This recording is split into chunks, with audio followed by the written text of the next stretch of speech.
Hello everyone, Board Observer here. I wanted to continue the dialogue of viewing the world through a cultural Marxist or conflict theory lens and how that plays out in wider society. If you want to get on the same page as me, I recommend the initial interview on the basic definitions of conflict theory and its various subcategories like critical race theory, feminist theory, and gender theory.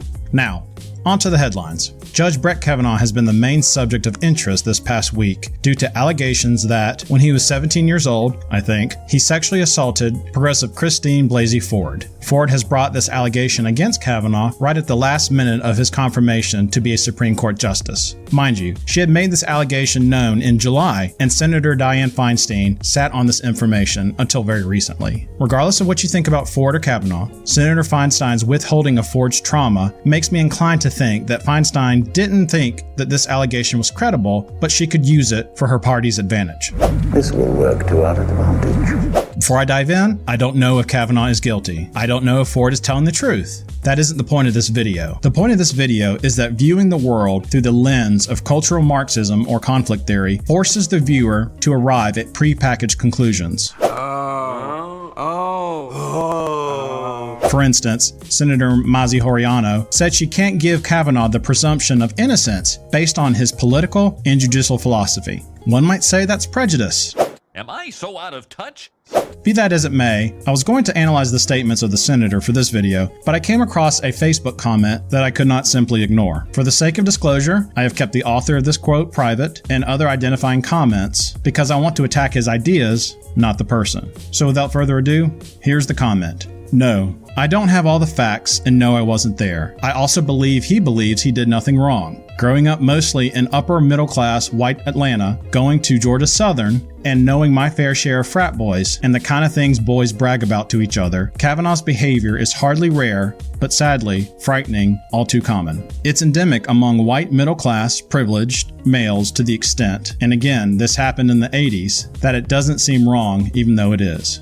This wasn't a trial, even if some people wanted it to seem like one. Innocent until proven guilty does not apply to job interviews, especially ones based on character and composure. I do not think Brett Kavanaugh was on trial. Not was Dr. Ford. But what should have been on trial before all our eyes is America's structural misogyny and its attitude towards women, especially those who have survived these reprehensible acts.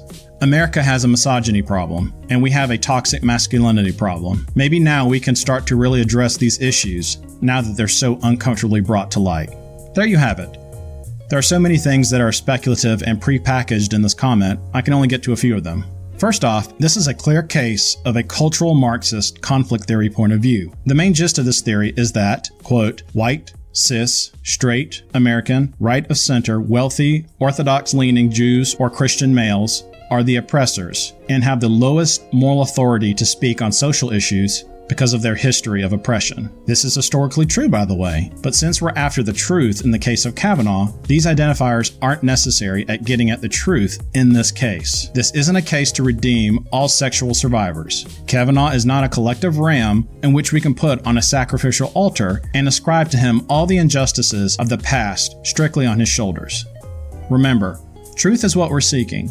The truth about Kavanaugh and the truth about Ford. Conflict theory is a low-resolution way of looking at the world. Simply put, it's the lens of the quote-unquote woke. All white people are racist, all men are misogynistic, all cisgender people are transphobic, all members of a majority are biased against the members of the minority or oppressed group. In fact, most people are racist, misogynistic, transphobic, ableist, etc. Remember this lens when looking over these comments. Quote, no, I don't have all the facts, and no, I wasn't there, end quote. If we're really after truth, facts are important. There is no my truth or your truth. The only truth is, did Kavanaugh do this or not? The fact that this person admits off the bat that he, 1, doesn't know the facts, 2, knows Kavanaugh is guilty. Quote, I also believe that he believes he did nothing wrong, end quote. Again, if you don't know the facts, you can't assume that he believes he did nothing wrong. A better statement might be, I believe he believes in what he's saying. By tagging the he didn't do nothing wrong means you've come to a conclusion without any facts. It was a jump to conclusions, Matt. You see, it would be this mat that you would put on the floor and would have different conclusions written on it that you could jump to. Quote, growing up mostly in upper middle class white Atlanta, going to Georgia Southern, and knowing my fair share of frat boys and the kinds of things boys brag about to each other, Kavanaugh's behavior is hardly rare, but sadly, frighteningly, all too common. I too have been around frat boys, and I can confirm that frat boys can be, for lack of a better term, pigs. Having said that, as an Uber and Lyft driver, I can definitely confirm this claim. I can also confirm that some of the conversations my female passengers have had can compete with the frat boys in terms of the hookup culture. Now, you're going to attribute to me motivation of misogyny by stating that women can be pigs too. Stop for a second. Your lens is getting in the way. All white people are racist, all men are misogynistic, all cisgender people are transphobic, all members of a majority are biased against the members of the minority or oppressed group. In fact, most people are racist, misogynistic, transphobic, ableist, etc. This person used his personal experiences with frat boys and projected them onto Kavanaugh. And since he, quote, wasn't there and doesn't have the facts, he is making the assumption about Kavanaugh's behavior based off feelings and past experiences. This person knows as much about Kavanaugh's behavior as I do, which is nothing. But whether he knows it or not, his lens is forcing him into a narrow conclusion about Kavanaugh. And would have different conclusions written on it that you could jump to.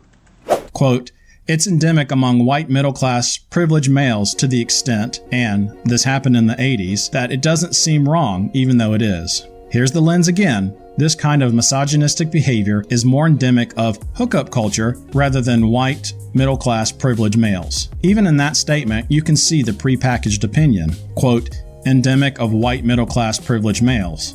Topher, can you explain? Check your privilege, please.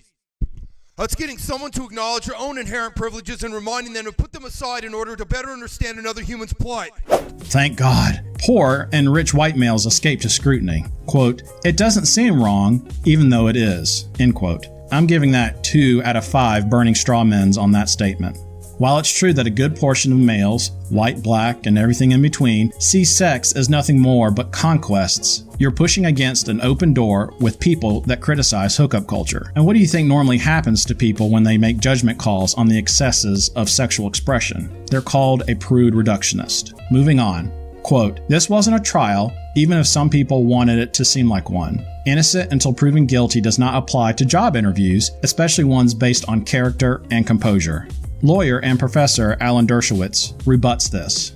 In some cases, that would be a plausible argument, but it is too late for that kind of nuanced approach now, because these accusations have received worldwide attention. Judge Kavanaugh is on trial for his life. At stake are his career, his family, his legacy, and a reputation earned over many decades as a lawyer and judge. The point of advising consent is to scrutinize an individual's grasp of the law and the Constitution. The accusation of sexual assault should be brought up before the candidate ever approaches the advising consent hearing. Senator Feinstein knew of these allegations, but chose not to bring them to light. She even had private talks with Kavanaugh. Call me Captain Obvious, but that might have been an opportune time to ask Kavanaugh, hey, have you sexually assaulted anyone? I have someone here who says you did. Instead, Feinstein sat on this woman's trauma until it benefited her. One might say holding down one story of trauma is a case of verbal sexual assault, but that's just me. Quote, I do not think Brett Kavanaugh was on trial, not was Ford. This just highlights the ignorance of the process. When you are sworn in under oath like Kavanaugh and Ford were, you aren't technically on trial, but you definitely aren't in a job interview anymore. Being sworn in under oath means there are legal consequences if one outright lies. Quote, but what should have been on trial before all our eyes is America's structural misogyny and its attitude towards women, especially those who have survived these reprehensible acts. In my opinion, this is a showboating quote. Although I do think it's a good idea to highlight the ways in which men have sexually oppressed women and how we can change it, the Supreme Court nomination process is not the time nor the place to sacrifice a ram in order to address past grievances. Perhaps a TED Talk or two. Quote, America has a misogyny problem, and we have a toxic masculinity problem. Maybe now we can start to really address these issues now that they're so uncomfortably brought to light. You know what? I think men are better than women. She's kidding. No, I'm not. They provide for us, and we must obey them because they are our masters.